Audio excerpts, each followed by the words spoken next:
صحیح بخاری حدیث نمبر 118۔ حضرت ابو ہریرہ رضی اللہ تعالی عنہ فرماتے ہیں کہ لوگ کہتے ہیں کہ ابو ہریرہ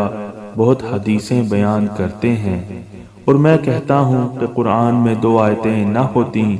تو میں کوئی حدیث بیان نہ کرتا۔ پھر یہ آیت پڑھی جس کا ترجمہ یہ ہے